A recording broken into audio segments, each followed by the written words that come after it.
2 நாளாகவே சாண்ட்விச் சாப்பிடணும் போலே இருந்தது. கொஞ்சம் வெஜிடபிள்ஸ்லாம் போட்டு கார்ன் சாண்ட்விச் தாங்க ரெடி பண்ண போகிறேன். இதை ரெடி பண்ணி ஒன்று சாப்பிட்டா போதுங்க, ரொம்பவே ஃபுல்ஃபில்லிங்காகவே இருக்கும். இந்த கார்ன் வந்து சூப்பர் மார்க்கெட்டில் தான் வாங்கியிருந்தேன். எடைக்கு ஏற்ற மாதிரி ரேட் போட்டு கொடுத்துருந்தாங்க.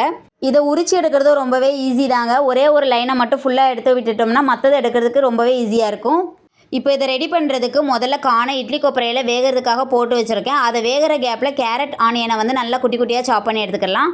இப்போ தனியாக ஒரு பவுலில் மயோனஸ் கூட சேஸ்வான் சாஸும் சேர்த்து நல்லா மிக்ஸ் பண்ணி எடுத்துக்கிறேன். இப்போ இது கூடவே கட் பண்ணி எடுத்து வச்சுருக்க வெஜிடபிள்ஸும் சேர்த்துட்டு கார்னையும் சேர்த்து விட்டுறலாம்.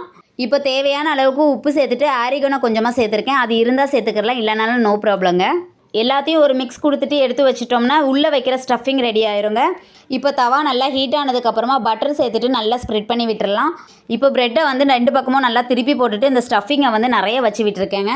அதுக்கு மேலே சீஸை துருவி போட்டுட்டு இன்னொரு ப்ரெட்டையும் மேலே தூக்கி வச்சுட்டு திருப்பி போட்டு எடுத்தால் ரெடி ஆயிருங்க. சாண்ட்விச் உங்களுக்கு பிடிக்கும்னா கண்டிப்பாக இப்படியும் ஒரு தடவை நீங்கள் ட்ரை பண்ணி பாருங்கள். இது கூடவே புதினாலாம் தட்டி போட்டு ஸ்வீட் மொஜிட்டோ தாங்க ரெடி பண்ணியிருந்தேன்.